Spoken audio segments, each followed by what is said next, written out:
السلام علیکم ورحمۃ اللہ وبرکاتہ۔ میں ایک ادنا سا طالب علم علماء اہل حدیث کا لیکن ادب سب کا کرتا ہوں، کیونکہ مجھے اپنے علماء کی عزت عزیز ہے۔ جب میں کسی کے علماء کو بکوں گا، گالی دوں گا تو پلٹ کر میرے علماء کو بکیں گے، گالی دیں گے۔ اسی لیے اپنے تحفظ کو قائم رکھنے کے لیے میں سب علماء کی قدر کرتا ہوں اور عزت کرتا ہوں۔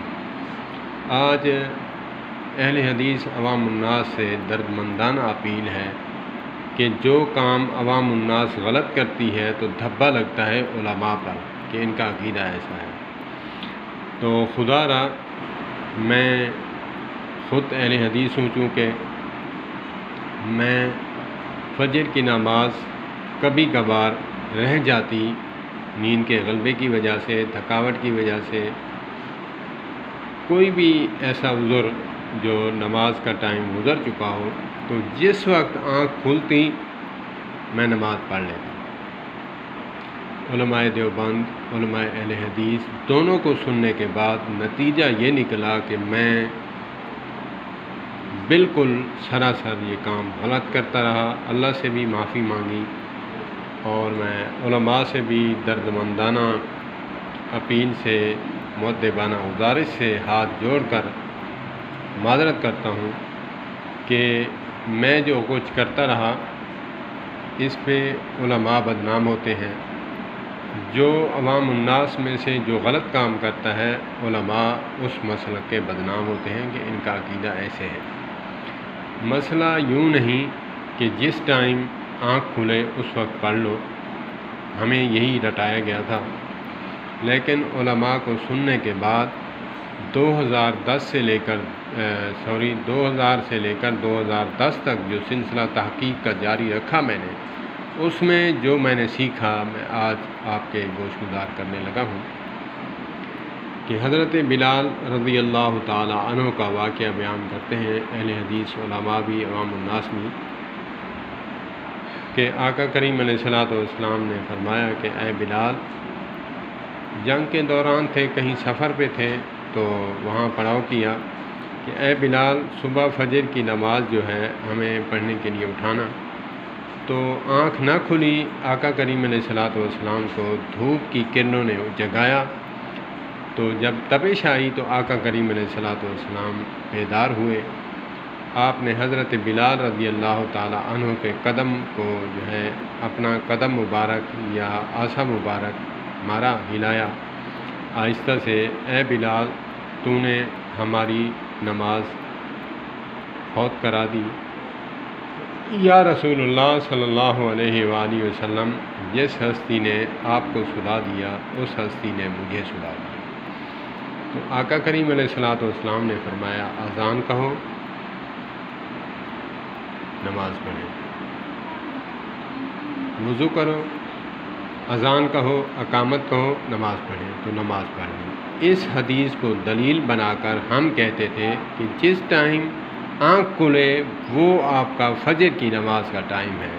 بالکل سراسر جھوٹ، سراسر غلطوڑ، سراسر اپنی حماقت کا ثبوت ہے کہ اس وقت دھوپ نکل آئی تھی، اشراق کا ٹائم ہو چکا تھا، کہ ہم یہ نہیں دیکھتے کہ اب سورج جو ہے پوری طرح باہر نکل آیا ہے، نماز کا ٹائم ہے یا نہیں۔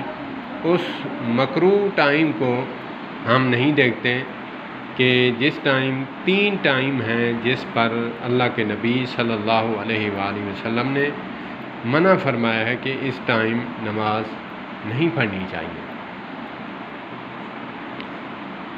جس وقت سورج طلوع آفتاب ہو رہا ہوتا ہے، آدھا اندر آدھا باہر، تب منع ہے نماز۔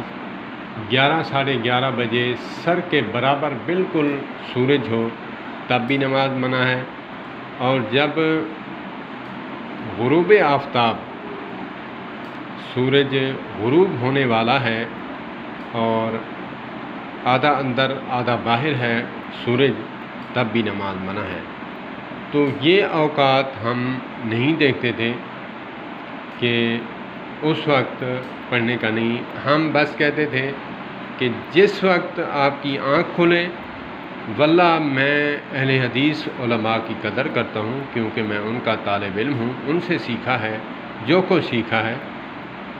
یہ علماء نہیں کہتے، ہم سیکھنے کو نہیں جاتے، پھر علماء اس بات پہ ہمیں گھر آ کر تو نہ سمجھائیں۔ میں نے جو سمجھا ہے، میں نے بھی تو علماء سے جا کر سمجھا ہے۔ علماء اہل حدیث فرماتے ہیں کہ اس ٹائم نہ پڑھیں جس ٹائم مکروہ ٹائم ہے، اس وقت بجائے نماز کا ثواب حاصل کرنے کے گناہ ملتا ہے، ان ٹائم کو چھوڑ دیں۔ تو میں نہیں دیکھتا تھا کہ کوئی بھی نہیں دیکھتا، اکثر یہی ہوتا ہے کہ جس وقت آنکھ کھلے صبح آپ کا جو ہے وہ فجر کا ٹائم ہے، اس وقت آپ کا فجر کا ٹائم ہے، فجر پڑھ لیں۔ لیکن یہ بات کون بتائے گا کہ ان ٹائم ان اوقات کو دیکھنا ہے کہ جس ٹائم منع فرمایا گیا ہے۔ اللہ پاک ہمیں دین سمجھنے کی توفیق عطا فرمائے۔ میں مؤدبانہ گزارش کروں گا، ہاتھ جوڑ کر گزارش کروں گا، معذرت کروں گا علماء اہل حدیث سے اور عوام الناس سے، اہل حدیث عوام الناس سے، خدا را تھوڑا سا اپنی کیپیسٹی کو بڑھائیں، تھوڑی سی کیپیسٹی کو بڑھائیں اور سمجھیں کہ علماء سے پوچھ کر چلیں۔ جو بندہ پوچھ کر چلتا ہے میری طرح، الحمدللہ اللہ پاک کا احسان ہے کہ وہ سمجھ پاتا ہے۔ اللہ پاک مجھے بھی عمل کی توفیق عطا فرمائے اور سب کو۔ والسلام علیکم۔